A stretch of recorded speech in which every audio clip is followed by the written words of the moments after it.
Friends drama की शुरुआत में हम हमारी फीमेल लीड एमिली को देखते हैं, जो हमारे मेल लीड पैट्रिक के साथ एक इम्पोर्टेंट मीटिंग में होती है। तभी उसे घर से कॉल आता है और वो मीटिंग के बीच छुप कर बात करती है। उसकी मॉम कहती है कि तुम्हारे भाई ब्लैक का कार एक्सीडेंट हो गया है, उसे होश आ गया है, लेकिन शायद उसका दिमाग जगह से खिसक गया है। वो कह रहा है कि वो 2035 से टाइम ट्रेवल करके आया है। एमिली हैरान हो जाती है। तभी पैट्रिक कहते हैं, एमिली तुम बाहर जाकर बात क्यों नहीं करती? एमिली मन में कहती है, ये मेरे क्रूज बॉस हैं, जितनी जल्दी इन्होंने पैसा कमाया उससे ज्यादा जल्दी ये लोगों को जॉब से निकाल देते हैं। वो पैट्रिक को सॉरी कहती है। तभी वहाँ ब्लैक आ जाता है और एमिली को गले लगाकर कहता है, सिस्टर मैंने तुम्हें ढूंढ ही लिया। एमिली कहती है, तुम यहाँ क्या कर रहे हो? यहाँ मीटिंग चल रही है। ब्लैक पैट्रिक को देखता है और बोलता है, जीजा जी हम साथ में बाहर गए थे और हमारा एक्सीडेंट हो गया। क्या आप भी मेरे साथ टाइम ट्रेवल करके आए हैं? मुझे अकेले बहुत डर लग रहा था। अच्छा हुआ आप भी यहाँ हैं। वो उनके गाल पर पप्पी देता है और सबके होश उड़ जाते हैं। पैट्रिक पूछते हैं, हो कौन तुम? वो बोला, मैं आपका साला ब्लैक। एमिली ऐसे देखती है जैसे उसने भूत देख लिया हो। उसकी कलीग पूछती है, क्या तुम प्रेसिडेंट की वाइफ हो? एमिली शर्म से पानी पानी हो जाती है और बोलती है, मैं अब और नहीं जीना चाहती, मैं अपना ही सर फोड़ लूंगी। लेकिन बाकी लोग उसको पकड़ लेते हैं। पैट्रिक मीटिंग रोक देते हैं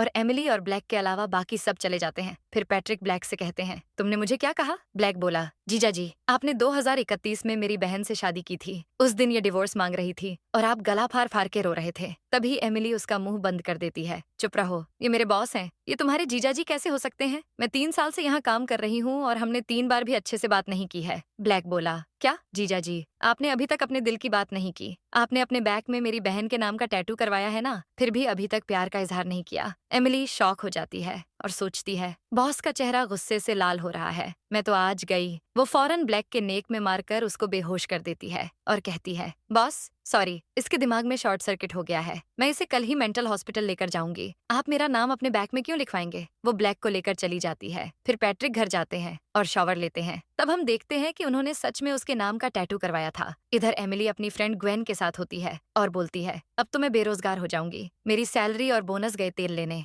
ग्वेन बोली, तुम्हारा भाई सच में बेवकूफ है, लेकिन तुम्हें लगता है कि तुम बॉस को सच में पटा सकती हो। एमिली कहती है, कोई अपने बॉस के साथ क्यों रहना चाहेगा? ऊपर से वो मुझसे नफरत करते हैं। मुझे याद है जब मैंने गलती से अपना बॉयफ्रेंड समझ लिया था। पास्ट में दिखाते हैं कि उसका बॉयफ्रेंड केविन उसे कॉल करता है और वो पूछती है, तुम कहाँ हो? केविन कहता है, कॉर्नर में। एमिली जाती है और वहाँ पैट्रिक खड़े होते हैं। वो उन्हें केविन समझकर गलती से हक कर लेती है। फिर जब वो उनका फेस देखती है तो उसके छक्के छूट जाते हैं और वो सॉरी बोलकर भाग जाती है। एमिली कहती है, मुझे याद है उस दिन वो गुस्से में कांप रहे थे। उन्हें मुझसे कभी प्यार नहीं हो सकता। वैसे भी मैं तो केविन से जल्दी शादी करने वाली हूँ। तभी ब्लैक आता है और कहता है, तुम उस नाकारे निकम्मे कमीने से शादी नहीं करोगी, वो तुम्हें धोखा दे रहा है, अफेयर है उसका दूसरी लड़की के साथ, जिसका नाम उसने फोन में ब्रॉडबैंड पेयर नाम से सेव कर रखा है, चाहो तो चेक कर लो। एमिली कहती है, तुम्हें तो मैं अभी बताती हूँ। वो उस बेचारे की खटिया खड़ी कर देती है और कहती है, तुम पढ़ाई लिखाई छोड़कर कर क्या रहे हो? नेक्स्ट सीन में ब्लैक आराम से चिल करते हुए जा रहा होता है, लेकिन तभी 2 बॉडीगार्ड आकर उसको पकड़कर एक कार में ले जाते हैं। वो डर के मारे बोलने लगता है कि मेरे पास कोई पैसे नहीं है, पैसे चाहिए तो मेरी बहन के पास जाओ। लेकिन फिर वो आंखें खोलकर देखता है कि वो तो पैट्रिक के साथ था। वो बोला,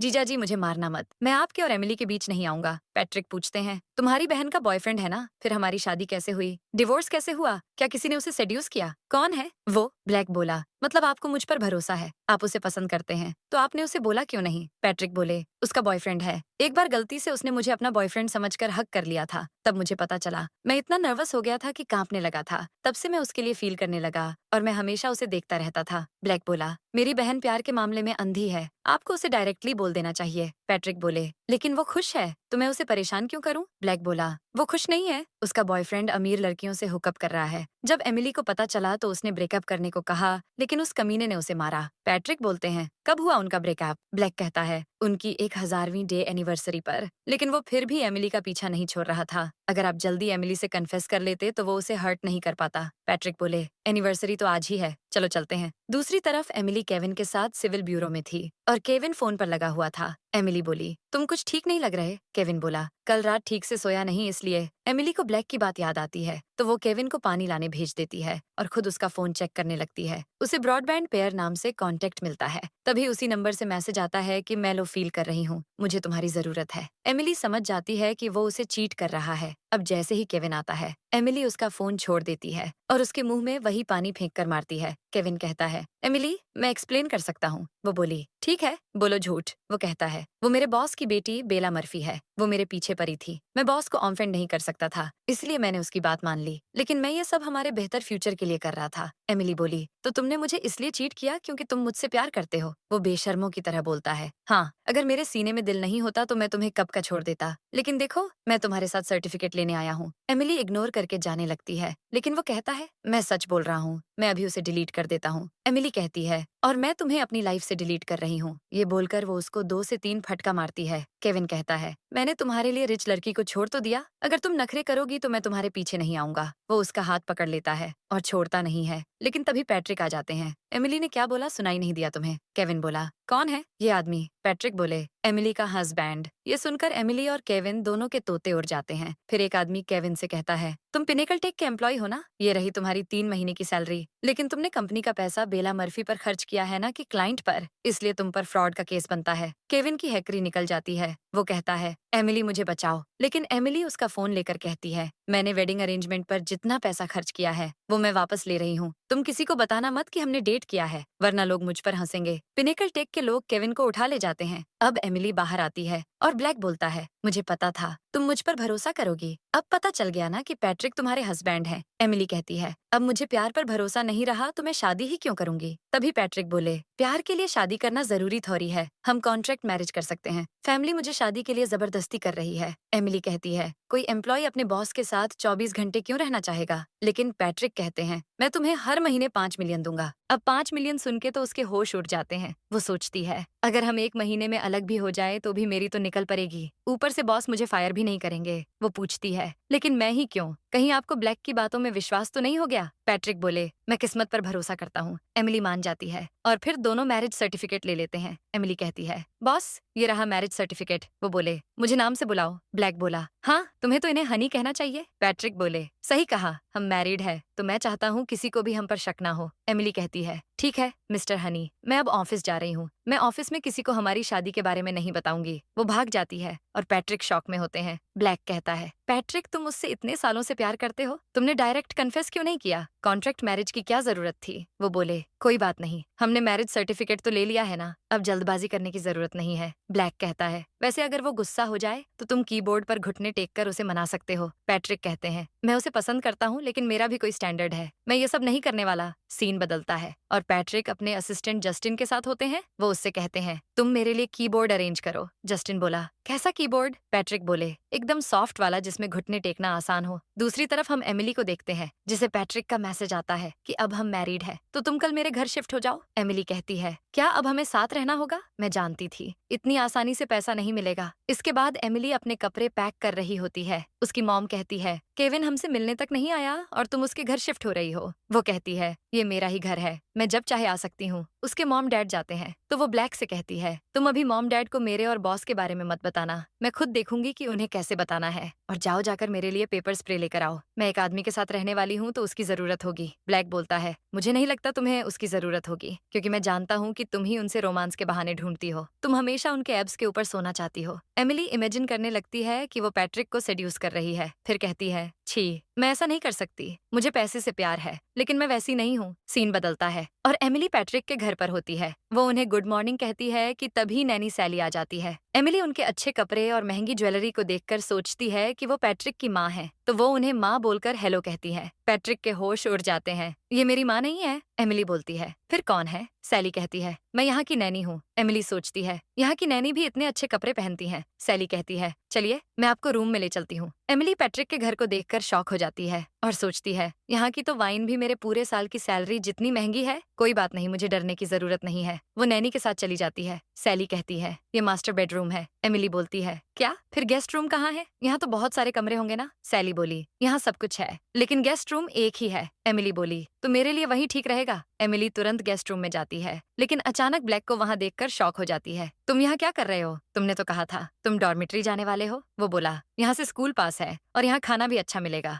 मुझे ये जगह अच्छी लगी। एमिली बोली, नहीं तुम निकलो यहाँ से। वो उसे बाहर निकालने की कोशिश करती है, लेकिन वो जाने का नाम नहीं लेता है और बोलता है, तुम लोग मेरा दर्द समझते ही नहीं हो। मैं टाइम ट्रेवल करके आया हूँ और मेरे पास अब एग्जाम की तैयारी के लिए सिर्फ 3 महीने रह गए हैं। मुझे एक वर्ड समझ नहीं आ रहा। मुझे फोकस की जरूरत है। मैं घर में रहकर नहीं पढ़ सकता और वैसे भी पैट्रिक ने मुझे यहाँ रहने की परमिशन दे दी है। फिर पैट्रिक आ जाते हैं और एमिली से कहते हैं, ये मेरा ब्रदर इन लॉ है तो इसका ध्यान रखना मेरा फर्ज है। एमिली कहती है, ठीक है मैं भी यहीं रहूंगी। लेकिन ब्लैक बोलता है, नहीं मुझे पढ़ना है और तुम मुझे डिस्टर्ब करोगी। पैट्रिक बोले, फिर तुम मास्टर बेडरूम में रहोगी। तुम बेड में सो जाना और मैं सोफे में सो जाऊंगा। चलो उसे डिस्टर्ब मत करो। एमिली चली जाती है और मन में कहती है, ये ब्लैक कहाँ से टपक गया। कहीं बॉस मुझे डिवोर्स ना दे दें। काश जल्दी पैसे मिल जाते। इधर पैट्रिक को ब्लैक मैसेज करता है, हम दोनों की टीम कमाल की है। पैट्रिक कहते हैं, सही कहा। ब्लैक ये देखकर खुश हो जाता है और कहता है, इस बार मैं एमिली के साथ गलत नहीं होने दूंगा। वो हमेशा खुश रहेगी। नेक्स्ट सीन में एमिली रूम में नर्वस होकर बैठी थी। वो सोचती है, मुझे बॉस के साथ रूम भी शेयर करना पड़ेगा। ये सब क्या हो रहा है। वो पेपर स्प्रे पकड़ लेती है। तभी पैट्रिक टॉवेल में आते हैं और उनकी बॉडी देखकर एमिली की लार टपकने लगती है। वो सोचती है, इन्होंने कपड़े क्यों नहीं पहने हैं, लेकिन इनकी बॉडी कमाल की है। पैट्रिक पूछते हैं, तुम क्या सोच रही हो। एमिली कहती है,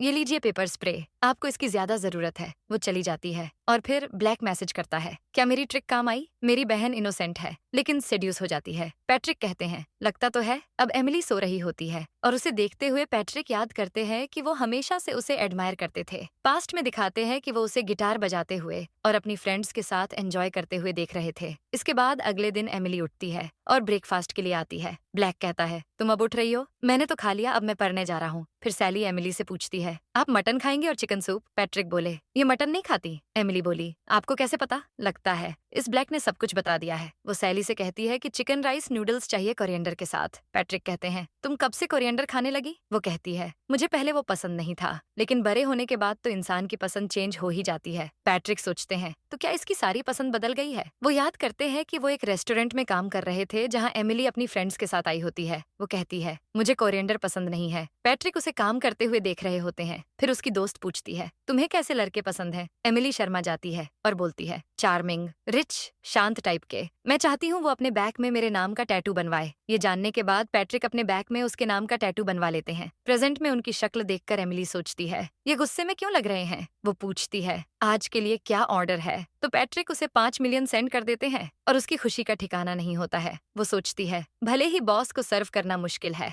लेकिन अच्छे से सर्व करने पर पैसा ही पैसा हो जाएगा। पैट्रिक कहते हैं, हम साथ में ऑफिस चलते हैं। नेक्स्ट सीन में अब एमिली उनके साथ ऑफिस जाती है और तुरंत लिफ्ट को रोक लेती है। अंदर कुछ कलीग्स दोनों को साथ देखकर शॉक हो जाते हैं। फिर एमिली प्रिटेंड करती है कि वो अलग आई है। दोनों लिफ्ट में जाते हैं और एमिली सोचती है, कहीं ये लोग मेरे बारे में कोई चुगली न करें। तभी एक लिली नाम की लड़की की एंट्री होती है। वो लिफ्ट में आ जाती है और पैट्रिक से कहती है, क्या तुम आज फ्री हो, हम डिनर पर चलें। डैड ने कहा है कि हमें ज्यादा से ज्यादा टाइम बिताना चाहिए। पैट्रिक बोले, मेरे पास आज कल परसों कभी भी टाइम नहीं है। मेरी वाइफ घर पर डिनर के लिए मेरा वेट करती है। वाइफ सुनकर सबको झटका लगता है। लिली कहती है, तुम मना करना चाहते हो तो कम से कम अच्छा बहाना तो लेकर आओ। ऐसा है तो बताओ कौन है। तुम्हारी बीवी। एमिली डर जाती है। पैट्रिक बोलने ही वाले होते हैं कि मैनेजर एमिली से कहता है, तुम कॉफी मेरे लिए कॉफी ले आओ। एमिली तुरंत भाग जाती है और फिर बाकी सब भी लिली को छोड़कर निकल जाते हैं। फिर एमिली की कलीग उससे कहती है, तुम तो बड़ी ब्रेव हो। तुम्हारे भाई ने इतना बड़ा सीन कर दिया था और तुम फिर भी बॉस के साथ लिफ्ट में थी। दूसरी कलीग बोली, देखो हॉट टॉपिक, गेस करो कि बॉस की वाइफ कौन है।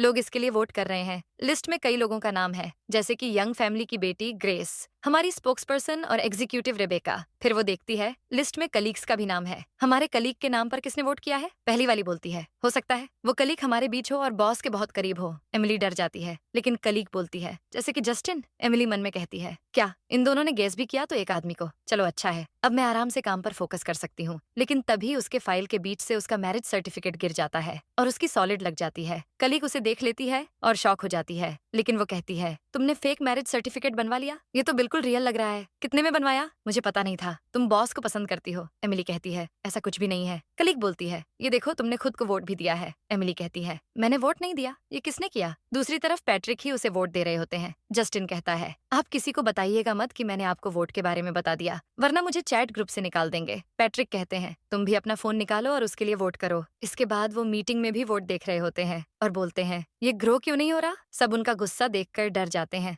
इधर एमिली को ग्वेन का मैसेज आता है कि मेरी शॉप अच्छी नहीं चल रही, पता नहीं मेरा क्या होगा। एमिली कहती है तुम चिंता मत करो, आज मैं बॉस को वहाँ लेकर आऊंगी। अब वो पैट्रिक को मैसेज करती है, क्या आप फ्री हैं? मैं आपको कहीं ले जाना चाहती हूँ। उसका मैसेज देखकर पैट्रिक स्माइल कर देते हैं और सबको राहत की सांस आती है। पैट्रिक ओके बोलते हैं और वो खुश हो जाती है। अब अगले सीन में वो पैट्रिक को ग्वेन के फर्नीचर स्टोर में लेकर जाती है। पैट्रिक कहते हैं तुम मुझे यहाँ लेकर आई हो? वो बोली मैं जानती हूँ ये बोरिंग है, लेकिन आपको फ्यूचर में बहुत सारे अवार्ड मिलेंगे, इसलिए आपके पास ट्रॉफी कैबिनेट होना चाहिए। पैट्रिक बोलते हैं खरीद लो। फिर वो कहती है ये चेयर भी आपकी कमर के लिए कंफर्टेबल है, आप देर तक काम जो करते हैं। पैट्रिक बोलते हैं मेरी कमर बिल्कुल ठीक है, लेकिन खरीद लो। फिर वो बोलती है ये बेड भी बड़ा कंफर्टेबल है और मजबूत भी, ये कुछ भी करने पर नहीं टूटेगा। पैट्रिक को गलत ख्याल आने लगते हैं। इसके बाद पैट्रिक पेमेंट के लिए अपना कार्ड ग्वेन को देते हैं और बोलते हैं सब कुछ पैक कर दो। ग्वेन खुश हो जाती है और एमिली उसे आंख मारती है। उन दोनों की इशारेबाजी पैट्रिक समझ जाते हैं और बोलते हैं तो तुम अपनी बेस्टी की सेल करवाने मुझे लाई थी। एमिली की वाट लग जाती है। वो कहती है ऐसा नहीं है, मेरे पास आपके लिए भी कुछ है। वो पूछते हैं क्या है? एमिली अपने बैग से बहुत सारे पेन निकालती है और कहती है कोई भी एक चूज कर लीजिए। पैट्रिक उसकी हरकत से कुछ बोल नहीं पाते और एक पेन ले लेते हैं। इसके बाद एमिली उन्हें उनका कार्ड देती है, लेकिन वो कहते हैं ये मेरा सैलरी कार्ड है, तुम इसे अपने पास रख लो और जो चाहे खरीद सकती हो, तुम जितना खर्च करोगी मैं उतना कमा लूंगा। एमिली शॉक हो जाती है, हमारी तो कॉन्ट्रैक्ट मैरिज है ना। वो बोले मैरिज सर्टिफिकेट रियल है ना, तो शादी भी रियल है। फिर दोनों घर जाते हैं और ब्लैक ऐसे भागते हुए आता है जैसे आग लग गई हो।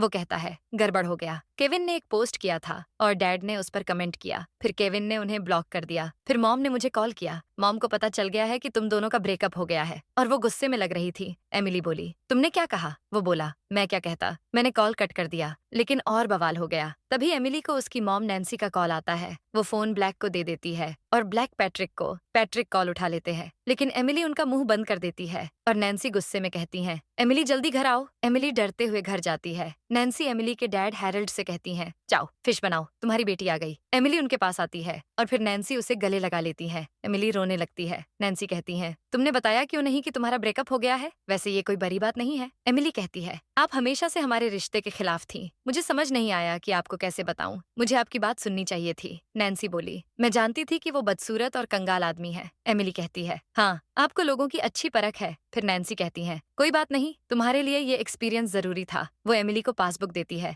और कहती है ये वो पैसे हैं जो हमने तुम्हारी शादी के लिए रखे थे, लेकिन तुम्हारा ब्रेकअप हो गया है तो तुम इससे अपने लिए कार ले सकती हो। एमिली खुश हो जाती है। नैन्सी कहती है अब मुझे उस नल्ले केविन का एड्रेस दो। एमिली बोली आप क्या करना चाहती हैं? नैन्सी कहती है उसे मैं अच्छे से कुटवा दूंगी। एमिली कहती है नहीं, आप ऐसा नहीं कर सकती। फिर हैरल्ड आकर बोलते हैं फिश रेडी है, जल्दी आ जाओ। वो तीनों खाने बैठ जाते हैं। तभी ब्लैक आता है और कहता है लगता है मैं टाइम पर आया। नैन्सी कहती है आज के बाद उस कमीने के बारे में यहाँ कोई भी बात नहीं करेगा। इसके बाद हम देखते हैं कि नैन्सी को एमिली की आंटी शर्ली का कॉल आता है। वो कहती हैं भूलना मत, कल हैरल्ड की 55वीं बर्थडे पार्टी है। एमिली की भी शादी हो गई है ना, उसे भी लेकर आना और उसके हस्बैंड को भी। एमिली नैन्सी से कहती है मैं नहीं जाऊंगी, लेकिन नैन्सी कहती है उसने तुम्हें भी बुलाया है तो क्यों नहीं जाओगी। फिर एमिली ब्लैक के साथ किचन में होती है। एमिली कहती है शर्ली आंटी ब्रेकअप की बात को लेकर मेरा मजाक उड़ाएंगी, पता नहीं उन्हें रिच दामाद से क्या ऑब्सेशन है। ब्लैक बोला उसे कंपटीशन करने के अलावा कुछ नहीं आता, अगर हम डूब रहे होंगे तो वो कंपटीशन करने के लिए और गहरे पानी में कूद जाएगी, लेकिन तुम चिंता मत करो, तुम्हारे साथ अब मैं हूँ। फिर ब्लैक पैट्रिक को मैसेज करता है कि जलवा दिखाने की बारी आ गई है। सीन बदलता है,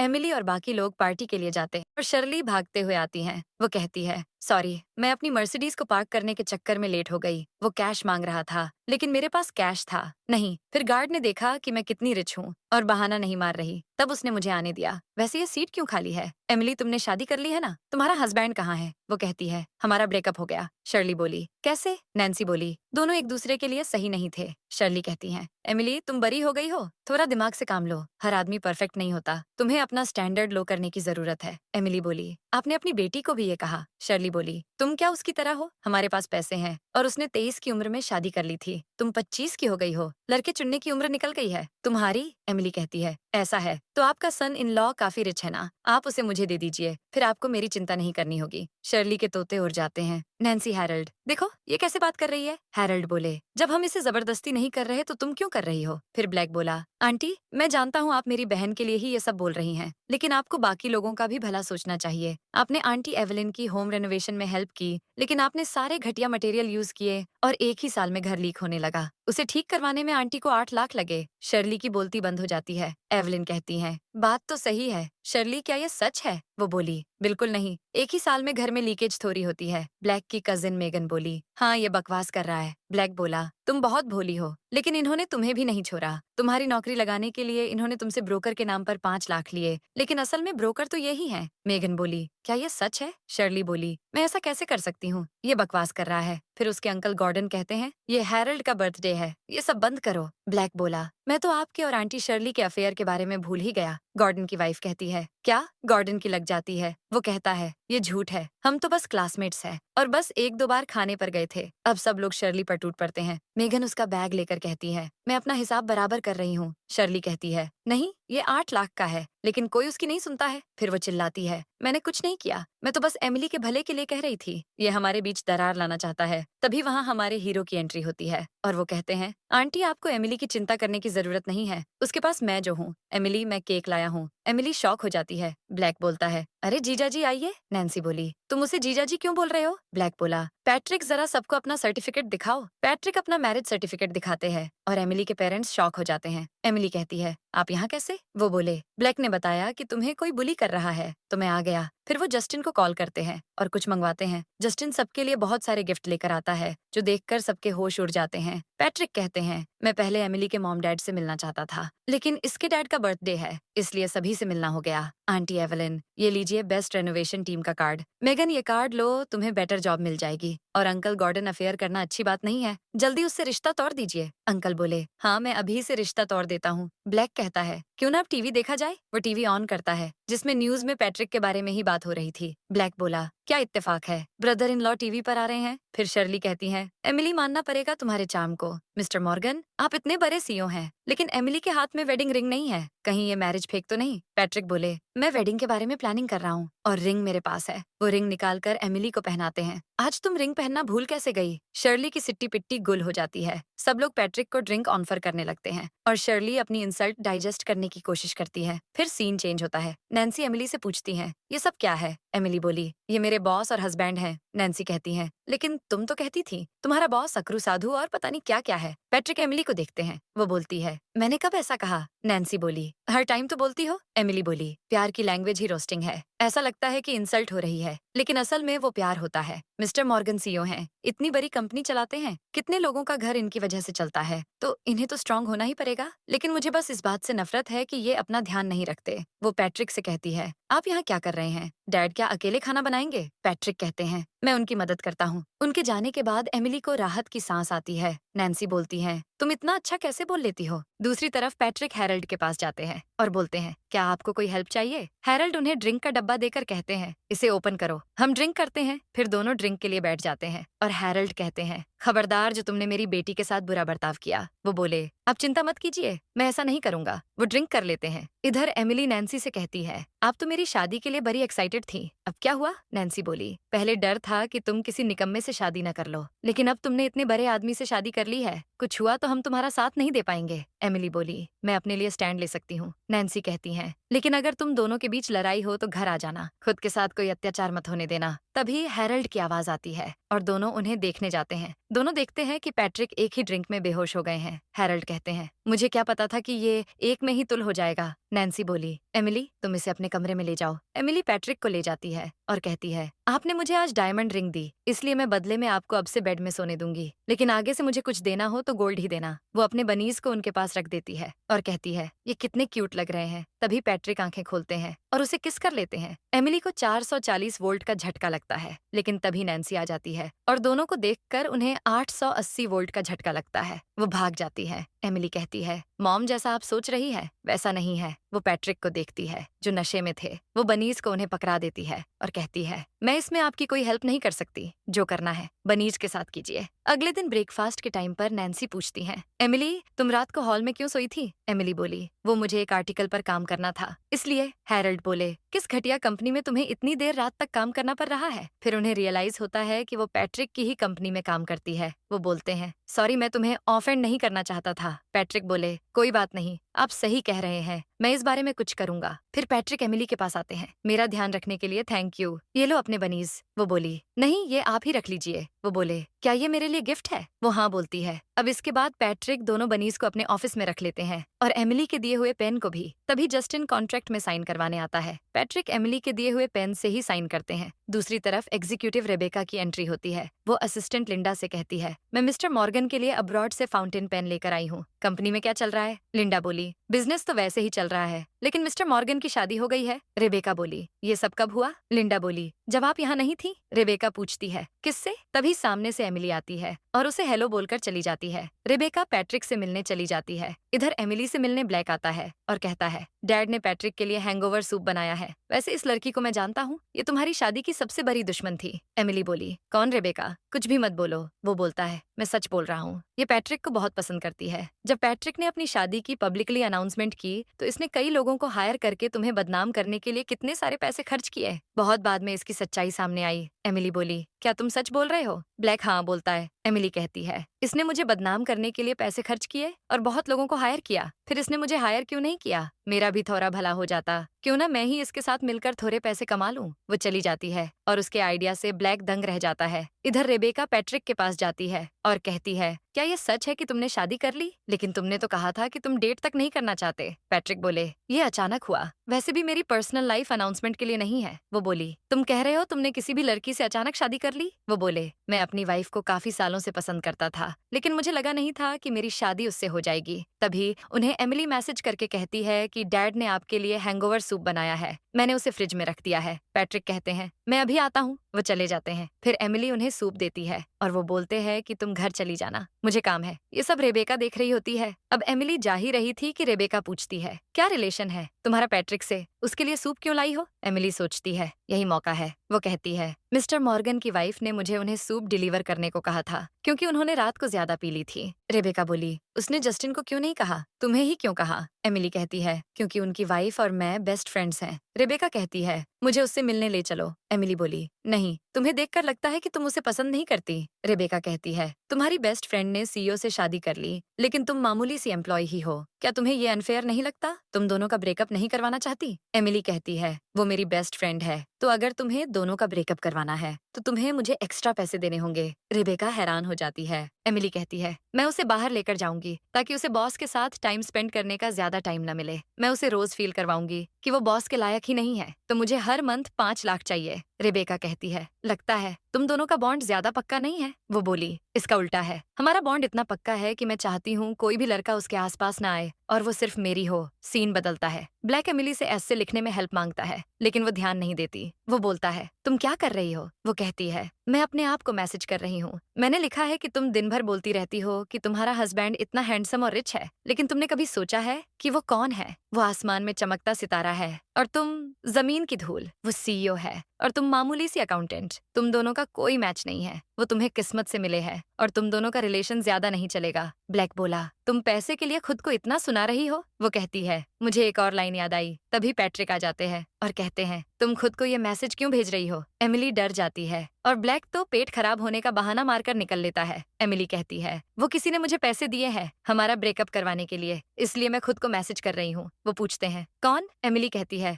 मैं अपने क्लाइंट की प्राइवेसी लीक नहीं कर सकती। पैट्रिक कहते हैं, मैं तुम्हें 5 मिलियन दे रहा हूँ हर महीने, क्या वो काफी नहीं है? वो बोली, इसका मतलब ये तो नहीं है कि मैं और पैसे न कमाऊं। आपकी वाली जॉब तो टेम्पररी है। पैट्रिक बोले, किसने कहा? मैंने कहा कि मैं तुमसे डिवोर्स लूंगा। वो बोली, नहीं, लेकिन एक दिन तो होगा ही। पैट्रिक बोले, वो दिन कभी नहीं आएगा और ये जो मैसेज तुमने लिखा है वो भी गलत है। तुम आम सी अकाउंटेंट नहीं हो। 3 साल में तुमने काम में एक भी गलती नहीं की है। तुम्हारा फैमिली बैकग्राउंड भी आम नहीं है क्योंकि तुम्हारे पास प्यार करने वाली फैमिली है और तुम्हारा लुक भी ऑर्डिनरी नहीं है क्योंकि लाखों की भीड़ में भी मैं तुम्हें ही देखूंगा। एमिली सोचती है, ये मेरी तारीफ कर रहे हैं या डांट रहे हैं। तभी उसे हैरल्ड का कॉल आता है। वो उसे ब्लैक की पेरेंट्स टीचर मीटिंग में जाने को कहते हैं, लेकिन वो बोलती है, मैं नहीं जाऊंगी। हैरल्ड कहते हैं, मैं तुम्हें 2000 दूंगा। तो वो मान जाती है। पैट्रिक पूछते हैं, क्या हुआ? वो कहती है, ब्लैक ने 52 नंबर पर रैंक किया है। पैट्रिक कहते हैं, 10वीं क्लास में 500 लोग हैं, उसमें 52 नंबर पर आना इतना बुरा नहीं है। वो कहती है, ब्लैक अपने क्लास में 52 नंबर पर है, उसके क्लास में 52 लोग ही हैं। एक पल के लिए वहाँ पिन ड्रॉप साइलेंस होता है। फिर पैट्रिक कहते हैं, कोई बात नहीं, हम उसे लाइफ में सपोर्ट करेंगे। एमिली बोली, मॉम डैड मीटिंग में नहीं जाना चाहते और मुझे भी नहीं जाना,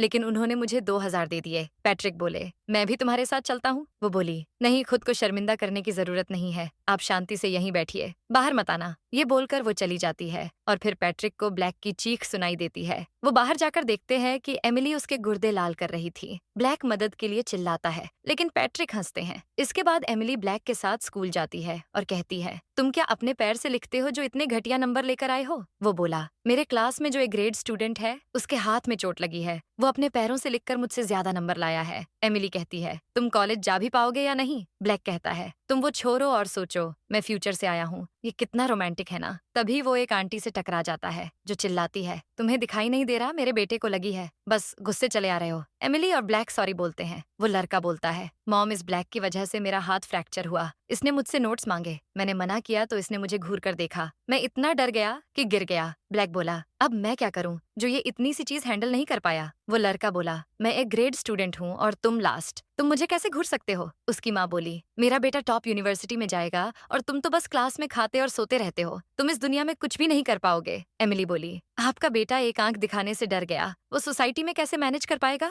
उसकी माँ बोली, तुम दोनों कैसी पागल फैमिली से हो? ब्लैक बोला, हम प्यारी सी फैमिली से हैं, मैं अपनी बहन को सरप्राइज देना चाहता था, लेकिन आपने मुझे मजबूर कर दिया। अब मैं दिखाऊंगा कि कुछ चीजों में मैं भी एक्सपर्ट हूँ। अब वो म्यूजिक क्लास जाता है और टीचर पाकर से वायलिन मांगता है। उस लड़के की माँ कहती है, कहीं इसे तौर मत देना वरना पैसे देने होंगे। एमिली ब्लैक से कहती है, ज्यादा उड़ो मत, तुमने ये कब सीखा, चलो यहाँ से। लेकिन ब्लैक कहता है, मेरा विश्वास करो। फिर वो सबके सामने वायलिन बजाता है और सब शॉक हो जाते हैं। फिर वो वायलिन की तार से ही सिगरेट जला देता है और सब तालियां बजाते हैं। पार्कर कहते हैं, तुम तो वायलिन के मास्टर निकले, कौन है तुम्हारा टीचर? वो बोला, मैंने ये बस मजे के लिए सीख लिया था, मैं किसी को दिखाना चाहता था कि सिर्फ क्लास में फर्स्ट आने से ज्यादा उड़ना नहीं चाहिए, क्या पता तुम मेरे लिए ही काम करो, लेकिन मैं तो तुम्हें नौकरी भी नहीं दूंगा। ये बोलकर वो एमिली के साथ चला जाता है और उस लड़के का पोपट हो जाता है। इधर ब्लैक एमिली से कहता है, कैसी रही? वो उसे मारकर बोलती है, तुम्हारे पास सिगरेट कहाँ से आई? अभी से तुम स्मोकिंग करने लगे हो, रुको तुम अभी बताती हूँ। वो एक बोर्ड लेकर उसको मारने के लिए उसके पीछे भागती है। फिर अगले सीन में वो उसके सिर पर मेडिसिन लगा रही होती है।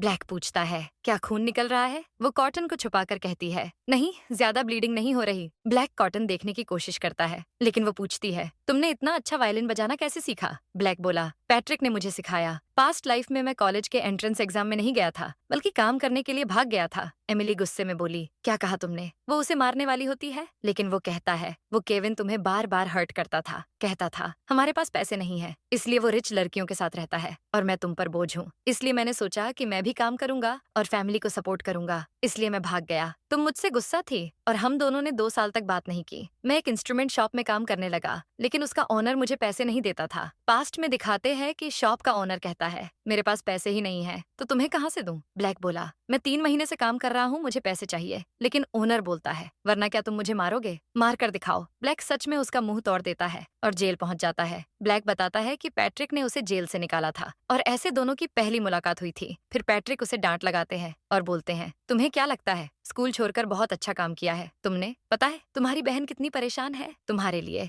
मैंने देखा है। तुम्हें वायलिन का शौक है, मैंने तुम्हारे लिए एक अच्छा टीचर ढूंढ लिया है। तुम वायलिन सीखो और कुछ बनकर दिखाओ ताकि तुम्हारी बहन को तुम्हारी फ्यूचर की चिंता ना हो। प्रेजेंट में ब्लैक कहता है, फिर मैं वायलिन मास्टर बन गया और फिर वापस इस साल में आ गया, लेकिन अच्छा हुआ मैं आ गया। अब मैं तुम्हें सपोर्ट कर सकता हूँ, लेकिन 2 साल में मैंने तुम्हारी मार को बहुत मिस किया। वो एमिली को गले लगा लेता है, लेकिन छोड़ने का नाम नहीं लेता, तो वो उसे धक्का मार देती है। तुम 28 साल के हो गए हो, लेकिन अब भी बच्चों जैसा बर्ताव करते हो, तो अब समझ आया कि तुम पैट्रिक के इतने क्लोज कैसे हो। वो बोला, हमारा कोई रिलेशन नहीं है, फिर भी हम दोनों क्लोज हैं क्योंकि वो तुमसे प्यार करता है। एमिली सोचती है, क्या ये सच है? तभी पैट्रिक आ जाते हैं और ब्लैक को कहते हैं, मैं तुम्हारे लिए टी एग लाया हूँ, तुम्हें मॉर्निंग में खाना है ना? ब्लैक उन्हें भी गले लगा लेता है, लेकिन छोड़ने का नाम नहीं लेता। पैट्रिक भी उसको धक्का दे देते हैं और कहते हैं, मैं हैंड वॉश करके आता हूँ। उनके जाने के बाद एमिली कहती है, वो तुम्हारे इतने क्लोज हैं, लेकिन इसका मतलब ये नहीं कि वो मुझसे प्यार करते हैं, मतलब ये है कि वो तुमसे प्यार करते हैं। ब्लैक की आंखें बाहर आ जाती हैं। वो कहता है, तुम पागल हो गई हो। इसके बाद एमिली बेड लगा रही होती है, तभी पैट्रिक आ जाते हैं। ये सब क्या है? वो कहती है, आप सोफे पर सोते हैं, मुझे लगा आपको बैक में दिक्कत ना हो जाए। वैसे ब्लैक का ध्यान रखने के लिए थैंक यू।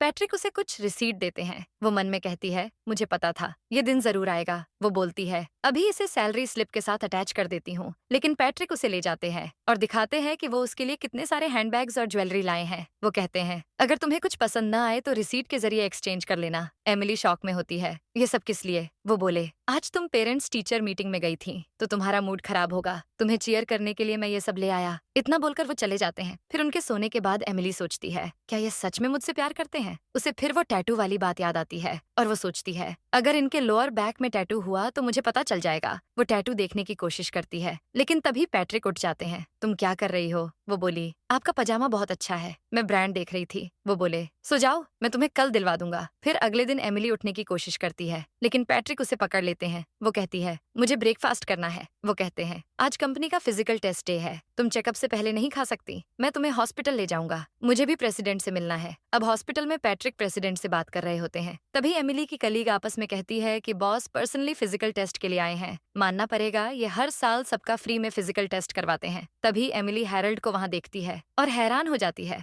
वो उनके पास जाती है और हैरल्ड भी शॉक हो जाते हैं। वो पूछती है, आप यहाँ कैसे? हैरल्ड कहते हैं, मैं रिपोर्ट लेने आया था, इंश्योरेंस कंपनी फ्री में हमारा फिजिकल टेस्ट करवा रही है। एमिली कहती है, मुझे अपनी रिपोर्ट दिखाइए। लेकिन वो कहते हैं, कोई बड़ी बात नहीं है, तुम अपनी मॉम को मत बताना वरना वो मेरे कान खा जाएगी। एमिली उनसे रिपोर्ट लेने की कोशिश करती है, लेकिन वो बहाना बनाकर चले जाते हैं। पैट्रिक एमिली से कहते हैं, क्या हुआ? वो कहती है, डैड अपनी रिपोर्ट नहीं देखने दे रहे, मुझे डर है कि कोई बड़ी बात तो नहीं। मैं ब्लैक से पूछती हूँ, वो फ्यूचर से आया है, उसे पता होगा कि डैड को क्या हुआ है। अब वो उसे कॉल करती है और पूछती है, क्या डैड की कोई सर्जरी होने वाली है? वो कहता है, तुम अचानक क्यों पूछ रही हो? एमिली बोली, मुझे बताओ कि उन्हें क्या हुआ है। ब्लैक बोलता है, सर्जरी होने वाली है, लेकिन डरने की बात नहीं है। एमिली बोली, क्या हुआ उन्हें? लेकिन ब्लैक बोलता, मेरी टीचर ने मुझे फोन के साथ देख लिया, मैं बात नहीं कर सकता। वो कॉल कट कर देता है। एमिली फिर से कॉल करती है, लेकिन वो कॉल नहीं उठाता। वो परेशान हो जाती है। पैट्रिक उसे शांत रहने को बोलते हैं, लेकिन वो कहती है, मैं कैसे शांत हो जाऊं? अगर डैड को कुछ हो गया तो? पैट्रिक उसे हक कर लेते हैं और कहते हैं, तुम डरो मत, उन्हें जो भी बीमारी हो मैं उनका इलाज बेस्ट डॉक्टर से करवाऊंगा। इसके बाद वो एमिली और बेस्ट डॉक्टर्स के साथ उसके घर जाते हैं। नैन्सी कहती हैं, ये सब क्या है? एमिली कहती है, मॉम, मैं आपको डैड के बारे में कुछ बताना चाहती हूँ, लेकिन आपको हिम्मत रखनी होगी। पैट्रिक बेस्ट डॉक्टर से उनका इलाज करवाएंगे। डॉक्टर बोले, हम आपके हस्बैंड को बचाने की पूरी कोशिश करेंगे। नैन्सी डर जाती है, क्या हुआ है उन्हें? तभी हैरल्ड आ जाते हैं। नैन्सी उनसे कहती हैं, क्या बीमारी है आपको? आपने मुझे क्यों नहीं बताया? आप मुझे परेशान नहीं करना चाहते थे, लेकिन मैं बता दूं कि आप मर भी जाएं तो मैं आपका पीछा नहीं छोड़ूंगी। क्या हुआ आपको? वो उन्हें मारने लगती है तो हैरल्ड चिल्लाते हैं, ठीक है बताता हूँ, मेरी वो वाली बीमारी हो गई है और उसके लिए सर्जरी करवानी पड़ेगी। ये सुनकर सबको झटका लगता है। हैरल्ड कहते हैं, मैंने कहा था ना अपनी मॉम को मत बताना, लेकिन तुम सब बता देती हो। तुमने पिछले साल मेरे गंजे होने और विग लगाने वाली बात भी बता दी, अब तुम मेरी प्राइवेसी भी लीक कर रही हो। एमिली एम्बेरस हो जाती है और पैट्रिक डॉक्टर के साथ मुंह छुपाकर निकल लेते हैं। नैन्सी कहती हैं, आप भी ना 60 साल के हो गए हैं, आप ठीक है, वही काफी है। सीन बदलता है। एमिली पैट्रिक से कहती है, डैड भी ना इस उम्र में क्या क्या सोचते रहते हैं, मैं तो डर ही गई थी। पैट्रिक बोले, मैं उन्हें समझ सकता हूँ। इंसान जिससे प्यार करता है उसके सामने हमेशा वैसा रहना चाहता है जैसा उसका पार्टनर उसे देखना चाहता है। वैसे आज कंपनी पार्टी है। एमिली बोली, मैं तो डैड के चक्कर में भूल ही गई थी। पार्टी में 1 लाख का प्राइज भी रखा गया है, मैंने ड्रेस भी तैयार नहीं की है। पैट्रिक बोले, मैंने तुम्हारे लिए कुछ प्रिपेयर किया है। अब वो उसे ड्रेस सेलेक्ट करने ले जाते हैं। सेल्स गर्ल एमिली से पूछती है, आपने सोचा है आपको कैसी ड्रेस चाहिए? वो बोलती है, मैं आज फर्स्ट प्राइज जीतना चाहती हूँ तो मुझे ऐसी ड्रेस चाहिए जो मेरे लिए लकी भी हो। पर्पल ड्रेस और उस पर रेड गोल्ड की ज्वेलरी कैसी रहेगी? सेल्स गर्ल पैट्रिक को देखती है। वो कहते हैं, ट्राई कर लो। फिर वो एमिली के आने का वेट कर रहे होते हैं और एमिली एक पर्पल ड्रेस पहनकर आती है। वो पूछती है, ये कैसी लग रही है? क्या ये लकी लग रही है? पैट्रिक उसे देखकर स्माइल करते हैं और उसका हाथ पकड़कर कहते हैं, तुम लॉटरी निकालने के लिए मेरे हाथों का इस्तेमाल करना, मैं पैसे के मामले में बड़ा लकी हूँ। अब पार्टी में एमिली रिजल्ट के लिए बड़ी एक्साइटेड होती है। वो कहती है, पता नहीं रिजल्ट कब आएगा और कौन जीतेगा। तो एक कलीग कहती है, मैं तो चाहती हूँ हमारे ऑफिस से कोई ना जीते। एमिली बोली, तुम ऐसा कैसे सोच सकती हो? तभी एक लड़की आकर कहती है, एमिली तुम जीत गई। एमिली की खुशी का ठिकाना नहीं होता। मैं फर्स्ट प्राइज जीत गई। वो बोली, नहीं तुम ग्रैंड प्राइज जीती हो। एमिली खुशी से पागल हो जाती है। फर्स्ट प्राइज 1 लाख का था तो ग्रैंड प्राइज क्या होगा? वो लड़की कहती है, तुम्हें मिस्टर मॉर्गन के साथ डिनर करने का मौका मिला है। एमिली के सारे अरमान आंसुओं में बह जाते हैं। वो सोचती है, डिनर वो तो मैं रोज करती हूँ। कलीग कहती है, तुम्हारी तो सच में लॉटरी निकल गई। बड़े बड़े लोग उनके साथ डिनर करने के लिए तरसते हैं। दूसरी कहती है, तुम अच्छे से परफॉर्म करना, अगले साल तुम भी प्रमोशन लिस्ट में आ जाओगी। तभी वहाँ रेबेका आ जाती है और एमिली को बुलाती है। वो अकेले में उससे कहती है, ग्रैंड प्राइज मुझे दे दो, मैं तुम्हें 5 लाख दूंगी। एमिली सोच में पड़ जाती है। रेबेका कहती है, क्या हुआ, कहीं तुम पैट्रिक के साथ डिनर तो नहीं करना चाहती? एमिली मन में कहती है, एक डिनर क्या, मैं तो ब्रेकफास्ट लंच डिनर सब उनके साथ कर सकती हूँ। वो बोली, मैं वैसे भी तुम्हें ग्रैंड प्राइज बेचने वाली थी। रेबेका उसे 5 लाख एक्सटेंड कर देती है और चली जाती है। दूसरी तरफ पैट्रिक बड़े खुश होते हैं और सोचते हैं, क्या उसे ग्रैंड प्राइज पसंद आएगा। वो याद करते हैं कि ब्लैक ने क्या कहा था। ब्लैक कहता है, मैं नोटिस कर रहा हूँ कि एमिली तुम्हारे नाम से आजकल शर्माने लगी है। अब तुम्हें मौका देखकर उसे किस कर लेना चाहिए। पैट्रिक बोले, मैं उसे किस कैसे करूंगा। ब्लैक उनके गाल पर पप्पी देता है। अब तुम सीख गए। प्रेजेंट में वो जस्टिन से एक रेस्टोरेंट बुक करने को कहते हैं। फिर वो रेस्टोरेंट में गुलाब का फूल लिए एमिली का वेट कर रहे होते हैं, लेकिन तभी वहाँ रेबेका आ जाती है और पूछती है, क्या ये फूल एमिली के लिए है। दूसरी तरफ एमिली घर जाती है। ब्लैक कहता है, तुम अकेले, पैट्रिक नहीं आया। वो बोली, नहीं। ब्लैक बोला, कमाल है, मैंने सोचा आज की रात तुम दोनों की होगी। वो बोली, मतलब। ब्लैक बोला, पहले 5 लाख दो फिर बताऊंगा। एमिली बोली, मैं तुम्हें 500 मुक्का मारूंगी। ब्लैक बोलता है, अच्छा बताता हूँ। पैट्रिक ने पास्ट लाइफ में बताया था कि तुम दोनों इस ग्रैंड प्राइज के बहाने ही पहली बार मिले थे। तुम केविन की वजह से हार्ट ब्रोकन थी और इसलिए तुमने उस रात बहुत पी ली। फिर नशे में तुमने उन्हें किस कर लिया। हम देखते हैं कि पैट्रिक उसे रोककर पूछते हैं, तुम्हें पता है मैं कौन हूँ, कहीं तुम मुझे कोई और तो नहीं समझ रही। एमिली बोली, क्या तुम मुझे किस करना चाहते हो। ये बोलकर वो उन्हें फिर से किस करने लगती है और पैट्रिक भी किस करते हैं। प्रेजेंट में ब्लैक कहता है, पैट्रिक ने कहा था कि वो सैड किस थी क्योंकि तुम उन्हें कोई और समझ रही थी, लेकिन तुमने अभी अपना ग्रैंड प्राइज वाला वाउचर इस्तेमाल नहीं किया है ना, तो जब करो तो अच्छे से रेडी होकर जाना। आखिर वो उनकी पहली किस होगी। एमिली सोचती है, कहीं ग्रैंड प्राइज जीतने वाले के साथ वो अपनी फर्स्ट किस तो शेयर नहीं करेंगे, कहीं वो रेबेका तो नहीं। अब एमिली ग्वेन के साथ होती है और कहती है, मैंने 5 लाख एक कमाए, लेकिन मैं खुश क्यों नहीं हूँ। ग्वेन कहती है, क्योंकि तुम्हें उससे प्यार हो गया है। और क्या। उधर रेबेका पैट्रिक से कहती है,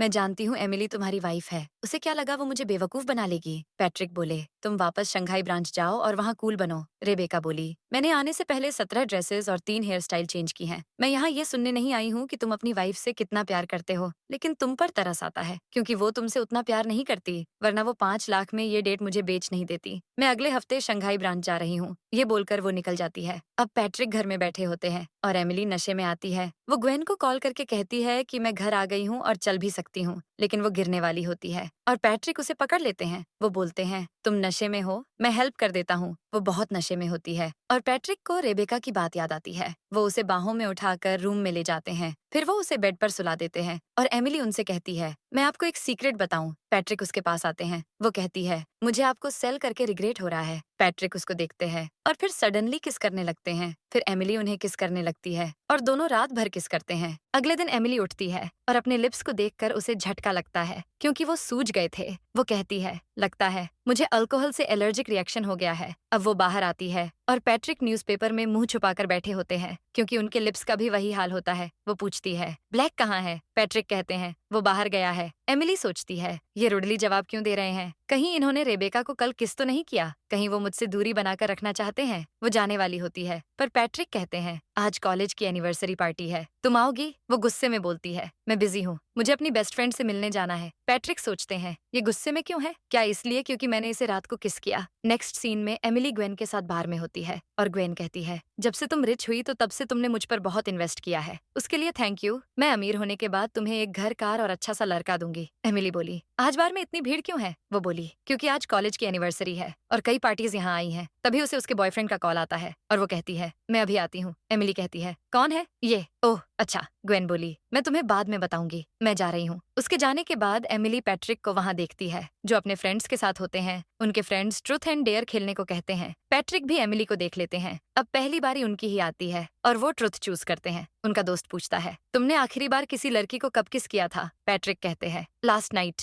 एमिली सुन लेती है और सोचती है, अच्छा तो इन्होंने रेबेका को किस किया और रात को मुझे पकड़कर सोते हैं। अब फिर से पैट्रिक की बारी आती है और इस बार वो डेयर चूज करते हैं। उनका दोस्त कहता है, जिस लड़की को तुमने किस किया उसे कॉल करो और फोन स्पीकर पर डालो। एमिली वहां से जाने वाली होती है, तभी पैट्रिक उसे कॉल करते हैं और वो शॉक हो जाती है। वो सोचती है, किस किसी और को किया और अब बात कवर करने के लिए मुझे यूज कर रहे हैं। वो कॉल नहीं उठाती है। तभी पैट्रिक उसके पास आते हैं और उसका हाथ पकड़कर कहते हैं, ये मेरी वाइफ है जिसे मैंने किस किया। उनका दोस्त बोला, ये तो लीगल किस हो गई। पैट्रिक एमिली को देखते हैं और सोचते हैं, ये गुस्से में क्यों लग रही है, क्या ये किस को लेकर गुस्सा है। वो उसे लेकर बाहर चले जाते हैं। फिर पूछते हैं, तुम्हें क्या हो गया। वो कहती है, आपने किसी और को किया तो बात को कवर करने के लिए आपने मेरा नाम क्यों लिया। वो कंफ्यूज हो जाते हैं और बोलते हैं, तुम्हें पता नहीं है मैंने किसे किस किया था। एमिली कहती है, आप जिसके साथ डेट पर गए थे उसी को किस होगा और क्या। पैट्रिक कहते हैं, अगर तुम्हें याद नहीं है कि मैंने किसे किस किया तो मैं तुम्हें याद दिला देता हूँ। ये बोलकर वो उसे किस कर लेते हैं और एमिली को सब याद आ जाता है। वो शॉक हो जाती है और मन में कहती है, मतलब इन्होंने मुझे ही किस किया था। पैट्रिक फिर से उसे किस करने लगते हैं। तभी कोई कहता है, तुम दोनों देर रात को क्या कर रहे हो। पैट्रिक और एमिली शर्माने लगते हैं। एमिली कहती है, देर हो गई है, हमें चलना चाहिए। पैट्रिक बोलते हैं, मैंने बहुत पी ली है इसलिए मैं ड्राइव नहीं कर पाऊंगा,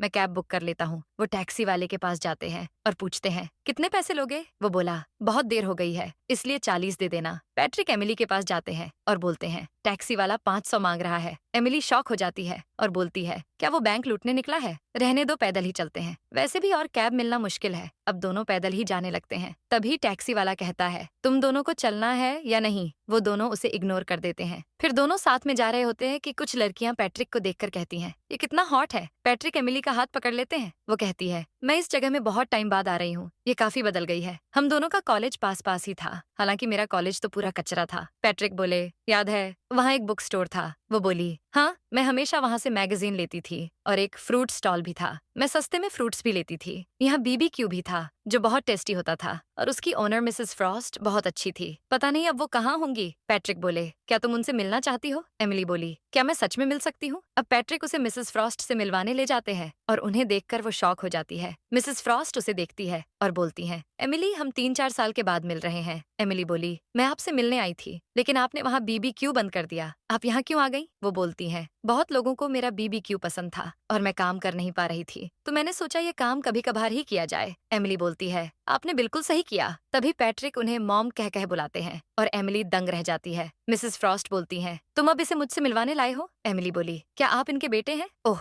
अच्छा, आप वही हैं जो पहले हैट पहनकर इनकी हेल्प करते थे। मिसेस फ्रॉस्ट बोली, तुमने एमिली को खास इंप्रेस नहीं किया है इसलिए तुम्हें इतने साल लग गए। अब वो चली जाती है और एमिली पैट्रिक से कहती है, मुझे लगा आप बचपन से अमीर हैं, मुझे नहीं पता था कि आप भी ऑर्डिनरी इंसान थे। अब वो उनसे फूड के प्राइस पूछकर उनका टेस्ट लेती है और वो सारे सही जवाब देते हैं। फिर वो कहती है, हम मुझे लग रहा है कि आपके बहुत क्लोज हों। तभी फ्रॉस्ट आकर कहती हैं, ये लड़का अपने कपड़ों में अब तेल का निशान तक बर्दाश्त नहीं कर सकता। मैं ये BBQ इसलिए चला रही हूँ ताकि कभी इसकी कंपनी ठप हो जाए तो कम से कम हमारे पास ये स्टॉल तो हो। एमिली कहती है, चिंता मत कीजिए, मैं इनकी अकाउंटेंट हूँ और कंपनी में सब कुछ ठीक है। फ्रॉस्ट कहती हैं, ये लड़का बहुत शांत रहता है, ठीक से बात नहीं कर पाता, तुम इसके साथ पता नहीं कैसे एडजस्ट कर रही हो। ये बोल नहीं पाता इसलिए तो तुम्हें पटाने में इसे इतना टाइम लग गया। पैट्रिक उन्हें तुरंत साइड में लेकर जाते हैं और कहते हैं, मॉम मेरी इज्जत का थोड़ा सा तो ख्याल कीजिए। फ्रॉस्ट कहती हैं, मैं समझ गई, लड़का आसानी से मिल जाए तो लड़की को उसकी कद्र नहीं होती। वो एमिली से कहती हैं, तुम जो चाहो वो खा सकती हो। एमिली कहती है, फिर आज मैं शर्माने वाली नहीं हूँ। ये बोलकर वो पूरे मोहल्ले का खाना ऑर्डर कर देती है। नेक्स्ट सीन में वो कहती है, मेरा पेट भर गया, अब मुझे कुछ करने को मत कहना, हालांकि आप मेरे लिए कुछ और कर सकते हैं। मुझे देखने दीजिए कि आपने बैक में टैटू करवाया है या नहीं। वो फटाक से उनके बैग को देख लेती है और टैटू को देखकर बोलती है, आपने सच में करवाया है। वो बोले, ये तुम्हारा नाम नहीं है, ये एक सिटी का नाम है, मुझे अच्छा लगा तो मैंने लिखवा लिया। एमिली बोली, सच में। वो बोले, मैं बताऊंगा तो तुम हंसोगी, तुमने ही BBQ में कहा था कि तुम्हें ऐसा लड़का चाहिए जो तुम्हारे नाम का टैटू करवाए। एमिली बोली, क्या मैंने बोला है, मुझे तो याद नहीं। पैट्रिक अपना सर पकड़ लेते हैं। वो कहती है, मुझे याद आ गया, तो आपको मुझसे पहली नजर में प्यार हो गया था। वो बोले, नहीं, जब मैं तुमसे पहली बार मिला था तो मुझे लगा तुम्हारी पिटाई ना हो जाए। पास्ट में दिखाते हैं कि BBQ में कुछ लोग फ्रॉस्ट से कहते हैं, हमारा खाना कब आएगा, तुम कर क्या रही हो। वो बोलती है, बस हो गया, मैं थोड़ी बिजी हूँ। वो लोग कहते हैं, अगर शॉप चला नहीं सकती तो ओपन क्यों करती हो, अगर जल्दी खाना नहीं मिला तो मैं तुम्हारा BBQ बंद करा दूंगा। पैट्रिक गुस्से में बोतल उठा लेते हैं, लेकिन तभी एमिली कहती है, जाना है तो जाओ, आंटी आप इनका ऑर्डर मुझे दे दीजिए। वो लोग कहते हैं, तुम खुद को क्या समझती हो। एमिली कॉन्फिडेंट के साथ उनको देख रही होती है और दोनों डरकर ही भाग जाते हैं। प्रेजेंट में पैट्रिक कहते हैं, तब मुझे लगा कि तुम्हारा स्क्रू ढीला है, तुम्हें डर नहीं लगा। वो बोली, मैं बस न डरने का दिखावा कर रही थी,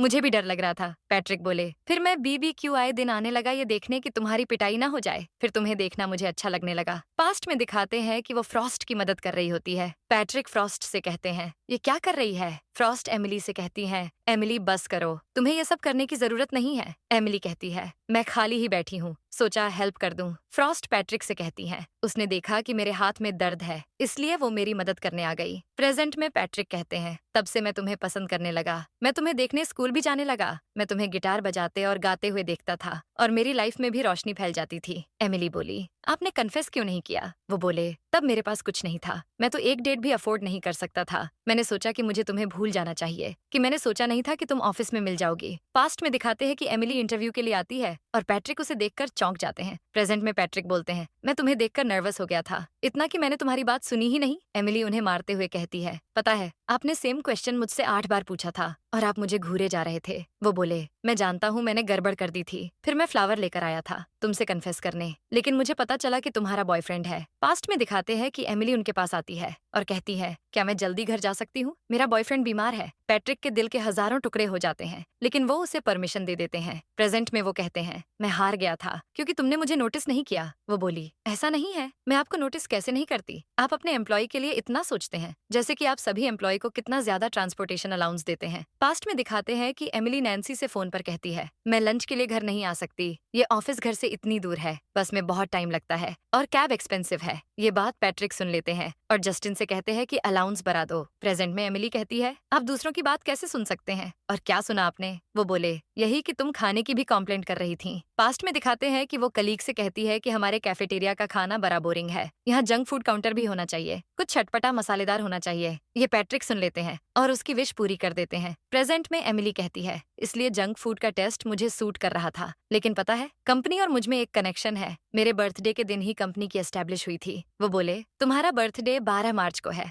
और कंपनी की एनिवर्सरी 15 मई को। वो कहती है, नहीं, एनिवर्सरी 12 मार्च को ही है, उस दिन छुट्टी होती है। पैट्रिक बोले, क्योंकि तुम्हें बर्थडे पर काम करना पसंद नहीं, इसलिए मैंने 12 मार्च को फाउंडिंग डेट बना दिया। एमिली बोली, तो क्या पंच इन सिस्टम भी मेरी वजह से बदला? वो बोले, हाँ, क्योंकि तुम्हें लेट आना पसंद नहीं। एमिली बोली, कंपनी जो फ्री लंच देती है वो भी मेरी पसंद का होता है और टीम बिल्डिंग वीकडेज में होती है। वो कहते हैं, क्योंकि तुम्हें वीकेंड पे काम करना पसंद नहीं। अब हम कुछ सालों के बाद का सीन देखते हैं। ग्वेन के न्यू शॉप की ओपनिंग होती है। एमिली बड़ी खुश होती है। ग्वेन कहती है, तुम कहीं जाना मत, मेरे पास तुम्हारे लिए कुछ है। अब ग्वेन उसे ले जाती है और एक फेरारी दिखाती है। वो कहती है, मैंने कहा था ना, जब मेरे पास पैसे होंगे तो मैं तुम्हें घर, लग्जरी कार और क्यूट क्यूट लड़के दूंगी। एमिली एक्साइटेड हो जाती है, कौन से क्यूट लड़के? लेकिन तभी पैट्रिक आ जाते हैं और उसकी खुशी खुद खुशी कर लेती है। वो बोलती है, ग्वेन परेशान थी कि हमारी बेटी अकेला फील करेगी, इसलिए वो उसे पप्पी गिफ्ट करना चाहती है। पैट्रिक बोले, ऐसा है तो चलो मिया, तुम्हारा वेट कर रही होगी। वो एमिली को ले जाते हैं, फिर दोनों किस कर रहे होते हैं और पैट्रिक कहते हैं, क्या तुम्हें ग्वेन की दी हुई गाड़ी ज्यादा पसंद है? मैं तुम्हें साल भर का बोनस दे सकता हूँ। ग्वेन तुम्हें जितना दे रही है उससे ज्यादा ही मिल जाएगा तुम्हें। एमिली बोली, आप उससे कंपटीशन क्यों करते रहते हैं? पैट्रिक बोले, क्योंकि वो तुम्हें क्यूट लड़कों से मिलवाना चाहती है। अगर मिया अकेली है तो हम दूसरा बेबी कर सकते हैं। तभी ब्लैक बाहर से चिल्लाता है, खबरदार जो तुमने दूसरा बेबी किया। मैंने तुम दोनों को मिलाया और अब मुझे आया भी बनना पड़ रहा है। मैं बस 19 साल का हूँ। वो मिया को दूध पिलाने की कोशिश करता है, लेकिन वो नहीं पीती है। ब्लैक कहता है, तुम अपनी माँ पर गई हो, मेरे हाथ वायलिन बजाने के लिए बने हैं, लेकिन मैं यहाँ डायपर बदल रहा हूँ। वो चिल्लाता है, प्लीज दूसरा बेबी मत करना। मिया भी रोने लगती है और इसी के साथ ड्रामे की हैप्पी एंडिंग हो जाती है।